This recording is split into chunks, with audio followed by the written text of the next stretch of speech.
pessoal. Boa tarde. Aí, assim que eu gosto. Boa tarde. A gente já chega empolgado, na verdade, todos alegres, né, conversantes, querendo trocar ideias, como é que foi a semana, como é que foi o dia a dia, na verdade.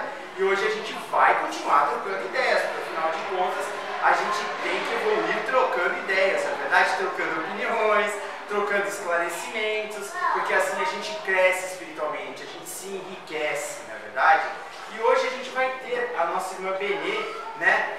Que o meu pai adorava as palestras da nossa irmã Benê. Eu não canso de falar isso, toda palestra dela eu falo, meu pai adorava, mas realmente adorava a palestra dela. E nós que aqui estamos, eu particularmente gosto muito também, todos nós gostamos. E hoje ela vai vir para falar para nós sobre cirurgias e cirurgiões espirituais. Realmente é uma matéria bem bacana, bem legal. Então fica à vontade, é mais que Deus. Vamos lá. Que causam a polêmica, que chamam a atenção, que traz a imprensa, traz o povo para deixou mais visualmente, assim, aumentou a visualização da doutrina espírita no Brasil, foi justamente o fato de acontecerem aqui cirurgias espirituais, né? Então a gente fala assim, que as cirurgias espirituais, elas na realidade, atualmente, pelos pesquisadores espíritas da doutrina espírita, elas estão englobadas nos tratamentos de ectoplasmia, né? Ou seja, o tratamento espiritual é considerado tratamento de ectoplasmia ou ectoplasma, certo? Ou seja, são tratamentos que têm a participação do espírito encarnado. Uma vez que o ectoplasma, ele é um fluido que está no ser encarnado e não no desencarnado, né? O ectoplasma, ele faz parte do nosso núcleo etéreo. A gente sempre lembra lá que nós somos corpo carnal, perispírito, que é o corpo espiritual, e a alma, o espírito, que é a centelha divina. A ligação do corpo espiritual com o corpo carnal é feita através célula a célula, e na hora da concepção a gente então arregimenta, a gente tira do fluido cósmico universal essa energia vital que a gente dá o nome de ectoplasma. É o ectoplasma o responsável por toda a manifestação física, como por exemplo, pela levitação, materialização, transporte de objetos, tudo com o uso, são os médiuns de efeitos físicos, e neste caso, esses médiuns de efeitos físicos têm essa capacidade de liberar essa substância que todos nós temos.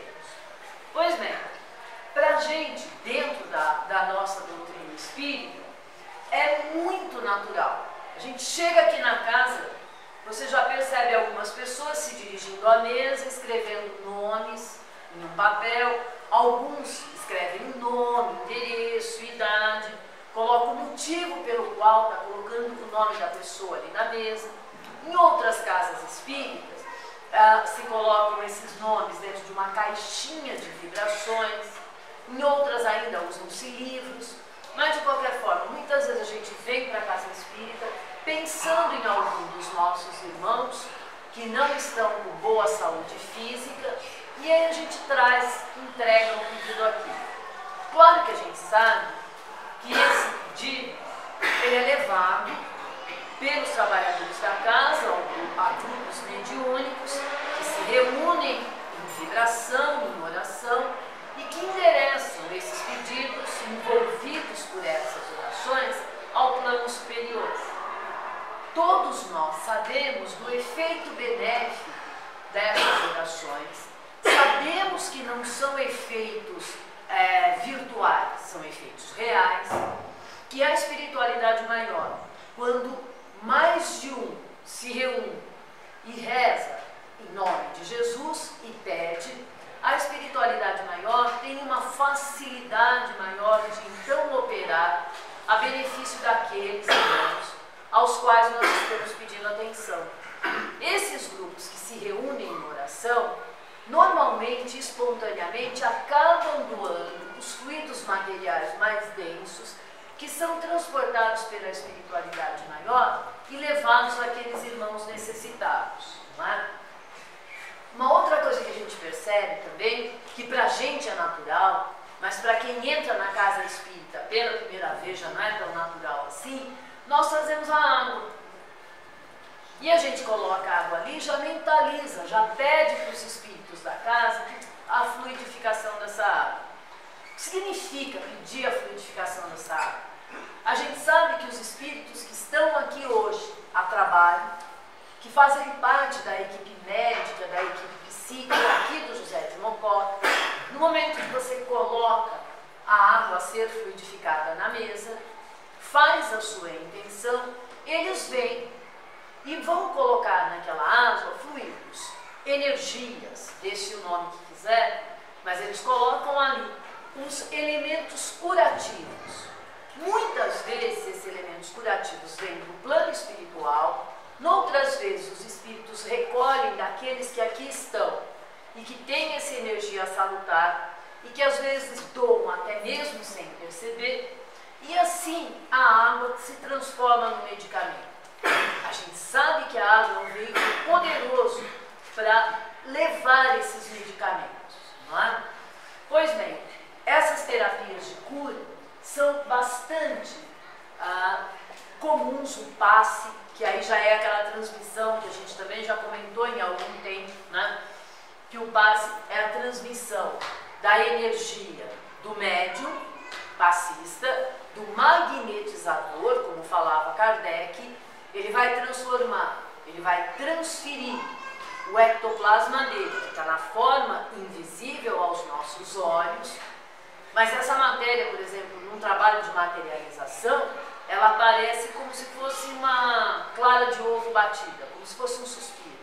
Quando os espíritos manipulam, elas passam a ser visíveis aos olhos de todo mundo, né? Então, na hora da transmissão do passe, além da transferência dos fluidos anímicos da alma encarnada, há a transferência também dos fluidos espirituais. Mas tudo isso não é o que a gente chama, não é o objeto de estudo, de lembrança de hoje. Nós vamos falar hoje sobre as cirurgias e os cirurgiões espirituais. Os cirurgiões espirituais são personagens que acabam sendo personagens muito polêmicos. Nós vamos até lembrar um pouquinho isso daqui a pouco. Essas cirurgias espirituais, elas são classificadas pelos estudiosos do espiritismo de duas formas. A cirurgia espiritual direta, que não depende do médium encarnado. É aquela cirurgia espiritual que o espírito médico desencarnado vai realizar na pessoa que está encarnada sem a necessidade do intermediário e do medianeiro. A Ivone Pereira dá uma descrição dessa cirurgia.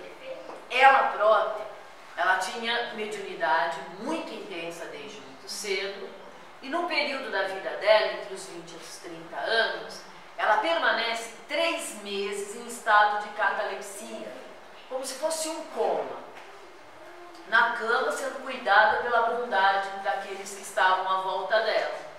E ela descreve que durante esses 3 meses que ela ficou desacordada, ela recebia visitas espirituais de Bezerra de Menezes e de um médico espanhol que havia com ela trabalhado, vivido em reencarnações anteriores. E ela explica que ela vê a cirurgia, por ela ter sido suicida muitas vezes, ela tinha problemas de saúde que eram, na realidade, problemas espirituais. Estava no corpo espiritual dela e se manifestava no corpo carnal. E ela fala que o médico do plano espiritual faz uma cirurgia religando fibras do coração do corpo espiritual que estavam rompidas. Ela faz uma descrição muito bonita, que ela falava que aquelas fibras do corpo espiritual pareciam como fios e emitiam luz, e que na hora que ele ligava uma fibra rompida a um pedaço ao outro, ela via luzes escapando, como se fossem 2 fios elétricos que estavam sob tensão elétrica, você encosta e você vê aquela luminosidade, né? Essa é a cirurgia espiritual direta. Aquela que a gente vai falar é classificada pelos estudiosos espíritas de psicocirurgia. Essa depende, prescinde de um médium.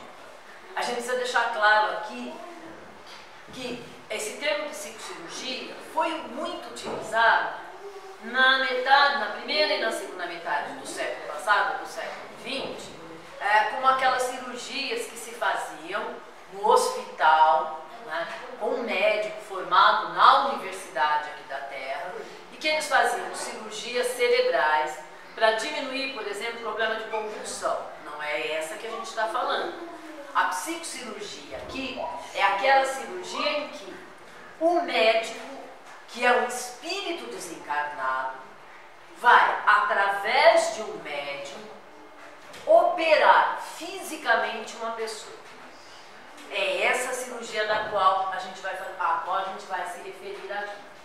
Pois bem, o que a gente sabe a respeito dessa mediunidade, ela vem aqui no Brasil, ela aparece em muitos lugares. Nós temos, no século passado, médiuns de cura espalhados por todo o torrão brasileiro. Eles eram médiuns que chamavam muito a atenção. Você tem um livro do Herculano Pires, Curas e Benzeduras, Passes e Benzeduras, em que ele descreve vários médiuns. Entre eles ele descreve uma senhora, Bernarda Toribio, que morava em Gás. E ele diz que essa senhora, ela fazia a cirurgia sem o uso de cortes, ela só impunha as mãos. E ela, não sei se vocês assistiram um filme chamado A Espera de um Milagre, Tom Hanks, e tem um médium, que é aquele negro, ele coloca a mão na pessoa que está doente, e na hora que ele consegue desmaterializar o tumor, a doença, ele coloca pela boca um enxame de abelhas. E ele sofria muito porque ele sentia todas as dores da pessoa que estava ao lado dele. Pois bem, essa Bernarda, da cidade de Garça, o Herculano Pires diz que ela começava a aplicar o passe magnético e, de repente, a pessoa que estava recebendo o passe sentia muito enjoo. Mas quem soltava a matéria orgânica era ela, a médium. Diz que a hora que ela dava o passe, depois ela voltava mesmo o tumor ou aquilo que estava atrapalhando a vida da pessoa. O Herculano diz que é impressionante. É Herculano Pires também que traz notícia pra gente sobre a mediunidade mecânica inconsciente do José de Freitas, que é o Zé Arigó. O Herculano Pires trabalha muito a favor do Zé Arigó numa época em que ele é muito perseguido, né? Ele é uma figura controversa dentro do espiritismo. Quando ele aparece, ele causa extremos debates, mas sem dúvida nenhuma, pelos relatos, pelos filmes, pelas reportagens, por testemunhos, a gente sabe que ele foi um médium, e aqui, olha, ele é classificado como médium mecânico inconsciente. Vamos lá no diferencial, o que é o semimecânico, o que é mecânico. O médium, o cirurgião, ele normalmente, quando o espírito médico chega, ele vai ficar mediunizado, ele deixa de sentir e de comandar os braços e as mãos. Se ele é semiconsciente, se é semimecânica, ele consegue interferir no que o espírito está fazendo. Como cirurgia é alguma coisa que acarreta uma responsabilidade muito grande, os médicos do plano espiritual raramente vão trabalhar com os médiums semimecânicos. Eles preferem trabalhar com os médiums mecânicos. Mas dentro da mediunidade, o que é a mediunidade mecânica? A partir do momento que o médium recebe o espírito, que o espírito chega para trabalhar, o médium perde completamente a capacidade de mexer as mãos e os braços. Ele não consegue se mexer. A partir daí, quem comanda as mãos e os braços dele é o espírito. Nessa mediunização, a gente tem a mecânica consciente, em que o médium vê o que está acontecendo, embora ele não consiga interferir fisicamente, mas ele vê e lembra. Tem a semiconsciente, que acontece com desdobramento, quer dizer, o perispírito fica do lado, o médium vai ter uma lembrança vaga, mas não perfeita. E tem a mediunidade inconsciente, mecânica inconsciente, que é a mediunidade que declara ter não só o Zé Aribó, como um outro médium famoso que a gente vai falar a respeito. O Zé Aribó, ele conta que desde cedo ele tinha problemas com a mediunidade dele. Primeiro que ele era muito teimoso. E ele fala que desde criança ele morava numa fazenda, nasceu numa fazenda a 6 quilômetros da cidade de Congonhas, em Minas Gerais, ali perto de Ouro Preto.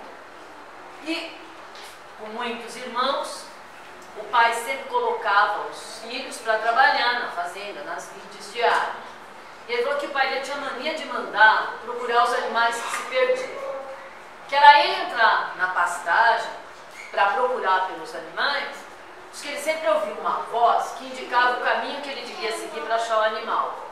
E ele só de pirraça ia no sentido contrário. Aí foi quando ele cansava muito de andar, aí ele parava, prestava atenção na voz de novo e ia para o sentido que a voz estava mandando, e a voz sempre acertava o lugar que estava o animal. Ele ficava irritadíssimo com isso. Mas assim ele foi, ele falou que ele tinha problema. Ele estava na adolescência, estava todo mundo lá na porta da igreja, Congonhas tem várias, né? Estava lá na igreja, todo mundo conversando e tal. Era só um dos colegas começar a falar um assunto um pouco mais picante e aquela voz já mandava ele sair dali. Ele não podia fazer nada que a voz ficava atrapalhando a vida dele. Bom, ele se casa aos 25 anos, tem filhos. Quando ele está ali pelos 28 anos de idade, ele começa a ter uma dor de cabeça insuportável. Insônia, dor de cabeça, ouvia vozes. Ele começou a achar que ele estava meio maluco. Aí ele começou a procurar médico. E vai no médico, vai no outro, e vai no outro, e ninguém descobre o que ele tem. Ele já estava assim numa situação de imenso desespero. Para a gente ter uma ideia, ele passou até por sessões de exorcismos. Aqui o padre da igreja lá de Congonhas o submeteu, porque ele já não sabia mais como. Aí ele fala que ele sempre ouvia uma voz assim, que ele não entendia e que era uma voz muito grave, um som gutural, que vivia atrapalhando ele.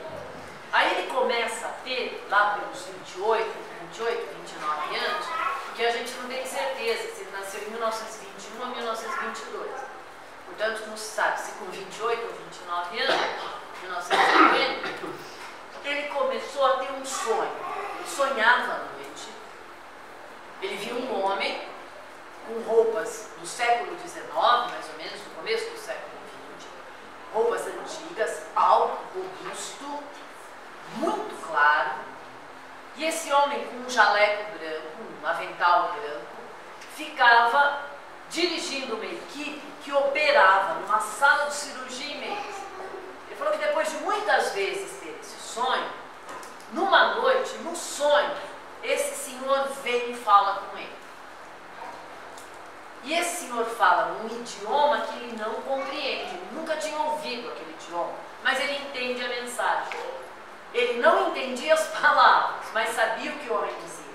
E o homem falava para ele que ele ia ser um médium, que ele ia operar pessoas, que ele tinha nascido aqui no Brasil para completar uma missão que eles haviam quebrado entre 1914 e 1918, na época da Primeira Grande Guerra na Alemanha, e que agora os dois iam trabalhar juntos.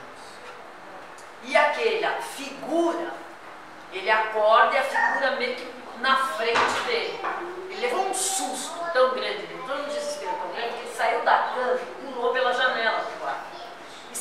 correndo na rua, esquecendo que ele estava nu. E ele correndo desesperado, aí alguns vizinhos correndo, gritando, acordaram, socorreram, levaram ele para casa, aí disse que ele desabou a chorar. E mesmo tendo ouvido e entendido, ele se recusava. Simplesmente passaram-se mais 3 anos dele se recusando e indo a médico, porque ele achava que ele era louco, que não era possível. Ele tinha só a formação primária, como é que ele ia operar as pessoas? Aí chegou um dia que já estava assim, no desespero do desespero. Ele muito pobre, com filho para criar, esposa, e como que ele ia fazer? Com aquela dor, não conseguia dormir, não tinha paz. Aí você falou, então eu consigo curar as pessoas? Está no meio da rua. Aí ele viu um amigo dele que andava de muletas, né? Tinha um problema nas pernas. Falou, bom, já que eu consigo curar, falando com a voz, ele brigava com essa voz o tempo todo. Diz que ele virou e falou, então eu consigo curar, então ó, vai você aí, larga essa muleta e sai andando. Diz que o cara largou a muleta e saiu andando. Aí ele parou, ficou olhando e falou, bom, isso não tem mais jeito. Católico até então, né? Ele falou, não tenho saída. Uma vez que eu não tenho saída, então começou a fazer cirurgias.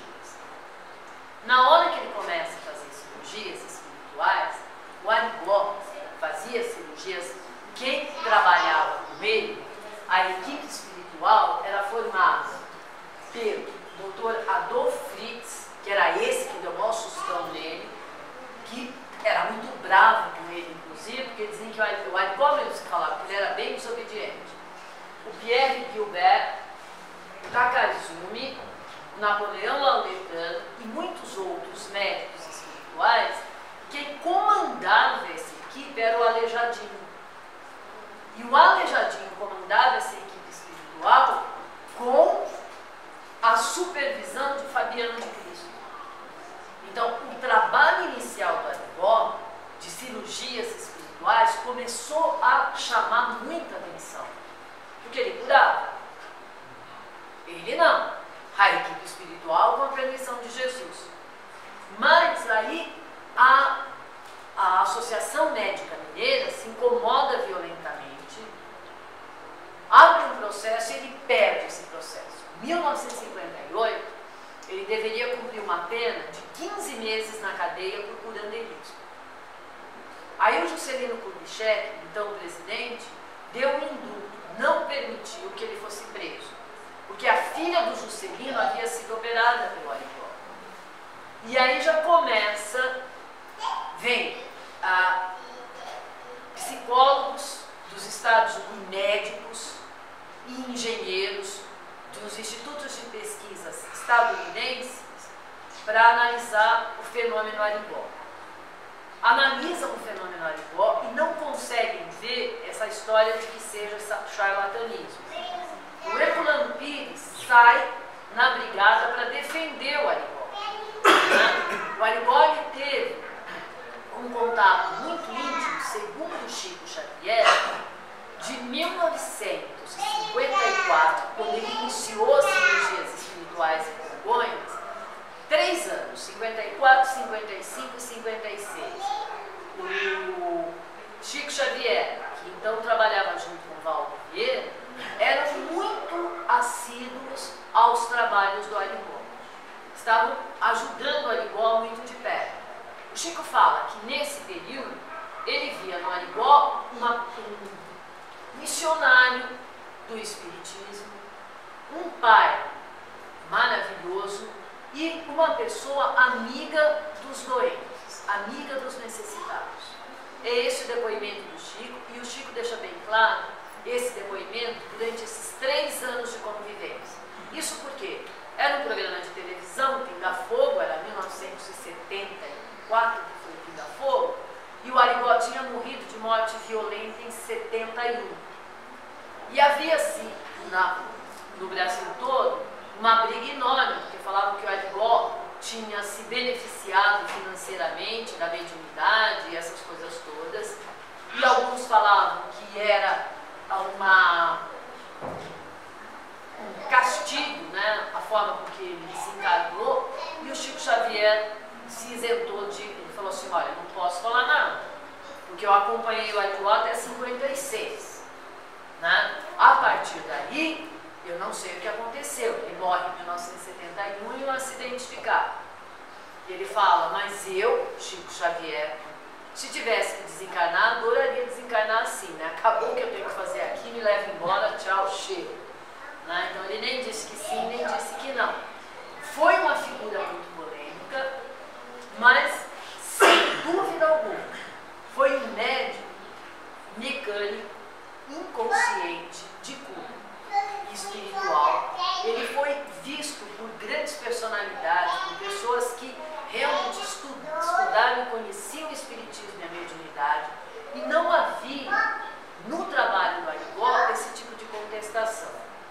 Mais tarde, em 87, eu conheci o Dr. Hernani Guimarães Andrade. E o Dr. Hernani Guimarães Andrade, na época, que é um pesquisador espírita também muito respeitado, ele falava que o Arigó, quando dava passividade, quando estava operando, o Arigó falava em alemão. Que o Dr. Fritz, encarnado, não falava português. Que o Dr. Fritz falava em alemão. E que algumas pessoas que falavam alemão é que conversavam efetivamente com o Fritz. Que os outros médicos que operavam até falavam em português, mas que o Fritz não. O Fritz só falava em alemão. E o Arigó, embora não soubesse alemão, entendia. Por isso, o Hernani Guimarães Andrade achava difícil acreditar que outros médiuns que diziam incorporar o Dr. Fritz estivessem realmente incorporando, uma vez que esses outros médiuns não se comunicavam em alemão como o Arigó se comunicava. Então, fica aí para nossa análise. Né? Como todos nós sabemos, quando se trata de curas espirituais, quando se trata de fenômenos espíritas, todos nós espíritas temos a obrigação de passar pelo crivo da razão. Né? Temos a obrigação de analisar.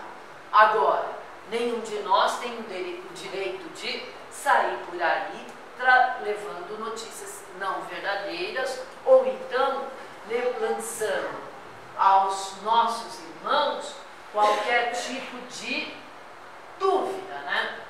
Atualmente, nós temos no Brasil um médium famosíssimo, que é o João Teixeira de Farias, o João de Deus. Ele regimentou fama internacional, e especialmente porque ele atendeu a Shirley MacLaine. Então, nos Estados Unidos, começaram a conhecê-lo. No Brasil, esse senhor, também durante toda a sua trajetória de médium, ele passou por poucas e boas. Primeiro, ele é católico. Ele não é espírita. Segundo, ele fala assim que a mediunidade sempre deu problema na vida dele. Que a primeira vez que ela se manifestou, a mãe dele ficou muito brava. Ele estava numa cidade, em Goiás, visitando o irmão. Ele é o caçula de 6 ou 8 irmãos. E ele estava com a mãe visitando o irmão naquela cidade. Diz que o céu azul, limpo, ele virou para a mãe e falou: mãe, vamos sair daqui? E ela: o que foi, menino? Não, eu quero ir embora porque vai cair uma tempestade e essas casas aqui vão todas desabar. Ele olhou assim e falou: não, mãe, vai voar telhado, vai ser muito perigoso. Aí a mãe dele, meio a contragosto, mas ele começou a ficar muito nervoso, a mãe foi até a casa de uma outra pessoa. Passa um tempo, cai uma tempestade enorme e realmente as casas que ele havia apontado, inclusive a do irmão dele, haviam sido destelhadas e muito ruínas.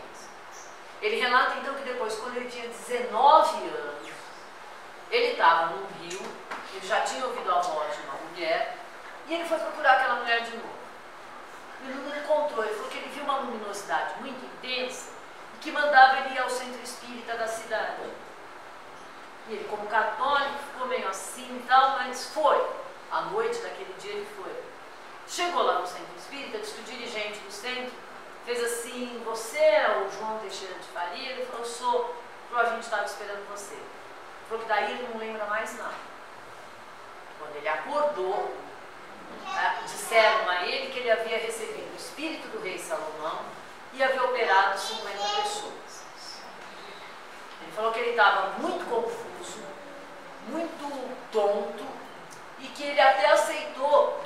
casa do dirigente do centro espírita, porque ele não sabia nem para que lado que ele ia se virar para ir para casa. E assim inicia o trabalho do João. O João, então, começa a fazer cirurgias espirituais, ele faz cirurgias espirituais com corpos.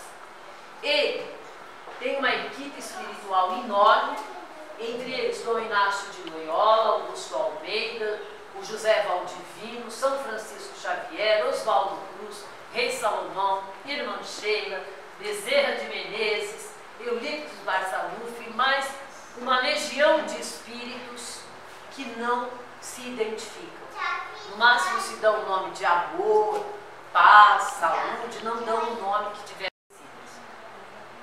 Ele é perseguido de tal forma, vai parar na cadeia, muda de cidade em cidade, vai para cidades escondidas no norte do país, até que uma vez ele é preso, ele sai e ele entra em contato com Francisco Cândido Xavier.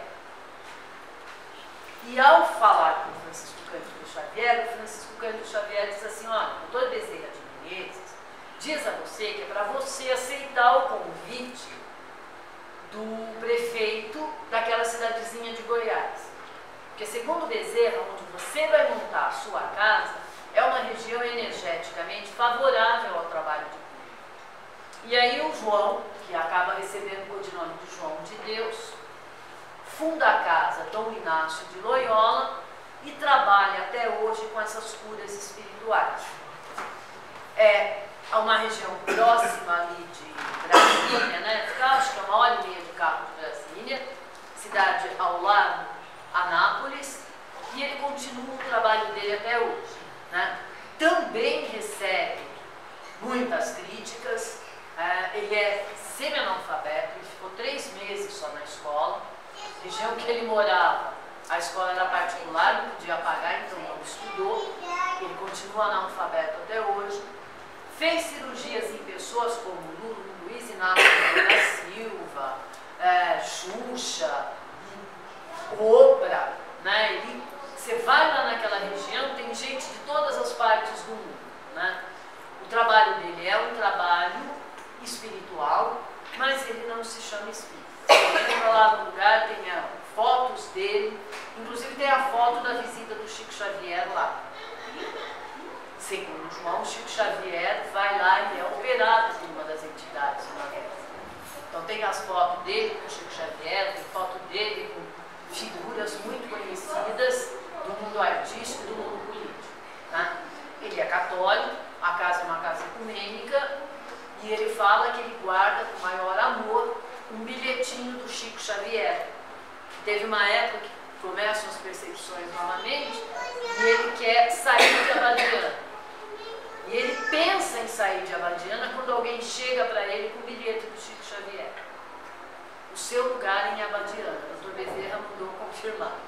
Falou, bom, eu formei aqui, eu estou trabalhando.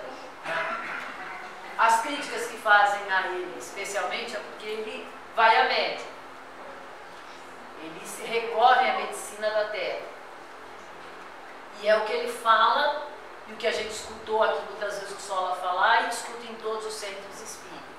As cirurgias espirituais, elas acontecem, elas são reais, e elas de fato mas nenhum tratamento espiritual pode proibir a gente de fazer o tratamento com um médico encarnado.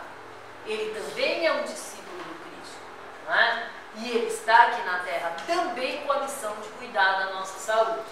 Então, o fato da gente procurar as duas balanças para a gente se equilibrar é extremamente correto. Né?